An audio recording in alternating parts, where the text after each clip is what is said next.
Hello everyone, good morning. First of all, warm welcome to OIC training by Unogix. This is a part 2 video for integrations overview in OIC. So in the part 1, I've covered till point number 3. So I've talked about the integrations, connections, and the lookups part. And in this video, I'm going to cover the remaining topics. We're going to look at packages, agents, adapters, and libraries. Okay, so let's go back to the OIC instance. And you have a concept called packages in OIC, which will help you to migrate integrations from one instance to another instance. Say, for example, you started working in an OIC project, and say you've built a 20 or 30 integrations. Okay, say for example, you've built 30 integrations related to ERP cloud, and say uh, you've built 20 integrations related to HCM cloud. Okay, so you've built those integrations in the dev instance, and those integrations are ready to be deployed now. So client has asked you to go ahead and deploy the integrations, the 30 integrations you have built for ERP cloud from say a dev OIC instance to SIT OIC instance. Okay, so you need to move or you need to deploy 30 integrations that you have built for OIC, for ERP cloud. So that's when the packages come into picture. And the way packages work is when you create the integrations itself, you will place them into a package. So when you create an integration, so I'll talk about the integration styles in a different video. So pick up any style. You have to pick up a package when you create an integration. Whenever you create a new integration, you have to place it in a package. And you can pick up an existing package, or you can enter a completely new package here, which might not exist at all. Okay, so for example, when I create, so if I say ERP cloud, okay, I create a new integration, say, or demo integration. Okay, and let me create it. So when I'm creating this integration, I've selected a package which does not exist in the packages tab. So what will happen is the moment I click on create, this package gets created. First of all, this integration gets created, and the integration definition will go and sit in this package.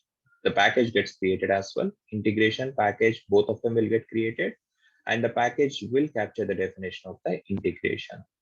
So if you click on create, the integration gets created.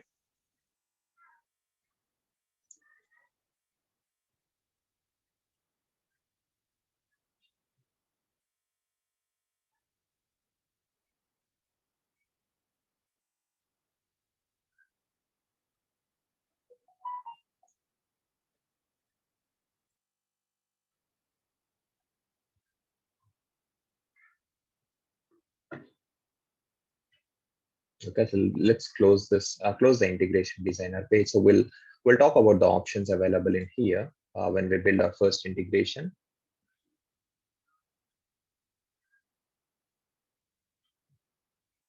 And if you go to packages now, you would see that there is a new package called ERP Cloud created, and there is one integration already placed in there. So when you have to migrate these 30 integrations, or when you build these 30 integrations, which are related to ERP Cloud, while you create those integrations itself, you will include them in a package called ERP Cloud package. Okay, and when client asks you to migrate, deploy these integrations to a higher instance, maybe SIT or UAT, then what do? You export this package. So if you go to package, click on the options available, you see an export option available there, and you can export it. And if you click on export, a .par file will get generated. PAR, it stands for package archive, and this package archive file has the definition of all the integrations placed in that package. So at the moment, we have only one integration in ERP Cloud package, but imagine you had 30 integrations. So all the 30 integrations would be included as part of this PAR file. And what do? You log into, we are currently in DevOS instance. You log into SAP instance and you go to packages tab and you click on import there. And when you click on import, it will ask you to choose the PAR file. And you pick up the PAR file that you have exported from the dev instance. And once you do that, let me show you how to do it. So select the PAR file and you can select the options. You can import or import and configure the package and the integrations. Okay, so in short, the packages are used to migrate integrations in bulk from one instance to another instance. So this does not mean integrations always needs to be migrated through packages. You can also migrate one integration at a time if you want. Say, for example, I created this integration, and if I want to migrate only one integration, I can click on this menu option and I can export it. And when I export it, a .iar file will get generated. It stands for integration archive. So if you want to migrate one integration at a time, or one or two integrations maybe, I can migrate those two integrations individually by using this export option and by generating IAR file. And what do? You log into the higher instance and you use import option in the integrations tab to load in the integration that you have exported from the previous instance. So if you have to migrate in one integration at a time, or maybe few integrations, you can use the IAR file approach. Or if you want to migrate integrations in bulk, that's when you use a packages for bulk migration.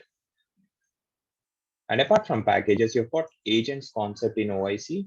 This agents help you or help OIC to connect to on-premise applications. Remember, I mentioned that with Oracle Integration Cloud, you can connect SaaS applications with on-premise applications, right? Say, for example, if you want to connect Oracle ERP Cloud with Oracle EBS applications or EBS application. In such case, since Oracle EBS is not sitting in Oracle Cloud Data Center, it would have been sitting in on-premise machines of your client, right?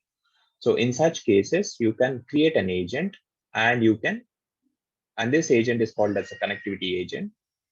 And with the help of this agent, OIC, Oracle Integration Cloud, can connect to the on-premise applications. Okay, so this agent is required only if you want to integrate SaaS applications with on-premise applications. Okay, so in one of the integrations later on, I will cover how to create an agent and how to install it in the on-premise machine.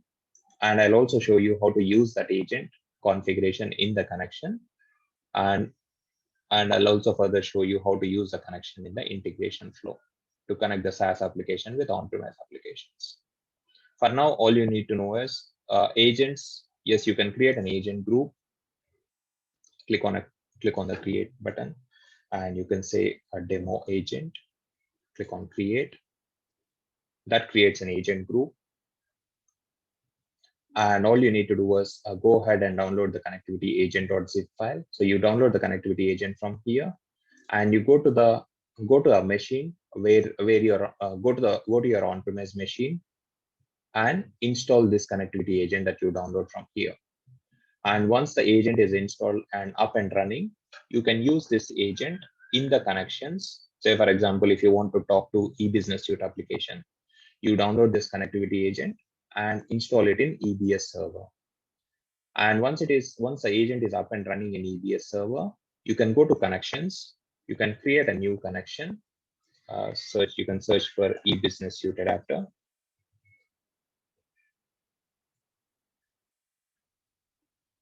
Okay, you can search for eBusiness Suite adapter. Select it, and you can give it a name. Maybe fill in the details as well. Create. And here you see that there is an option to tag the agent. So you will tag the agent that you have configured, which is up and running in the eBusiness Suite instance. So you will tag the EBS connection URL here, and you enter the username and password, and you attach the agent here. So through this agent, OIC will now be able to talk to the on-premise EBS application. Okay, that's a concept of connectivity agents. In one video, I'll explain how to configure the agent, install it, and how to use it in the connections and the integrations. Okay, and you've got adapters, and these adapters are nothing but these are the same adapters that you see when you try to create a new connection. So when you try to create a connection, you're seeing a list of adapters, right? So this list is nothing but a list of adapters that are coming in from here. And in the adapters, yes, you can, if you look at the type of adapters, there are many pre-built adapters given by Oracle. So those are pre-installed adapters. And there is an Oracle marketplace available. Go to Google and type in Oracle marketplace.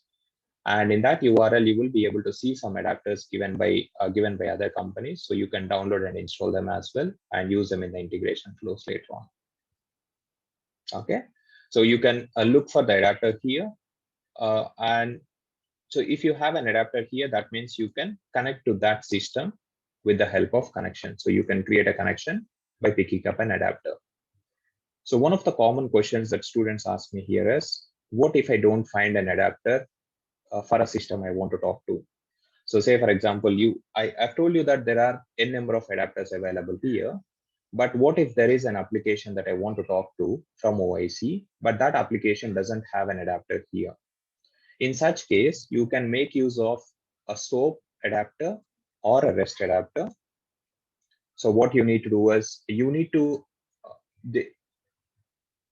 if there are some SOAP or REST services that you can use to talk to that application for which you don't have an adapter here, in such case, you can create a connection by picking up a REST APIs. So if you have a REST API through which you can talk to that application, you can create a connection by picking up the REST adapter.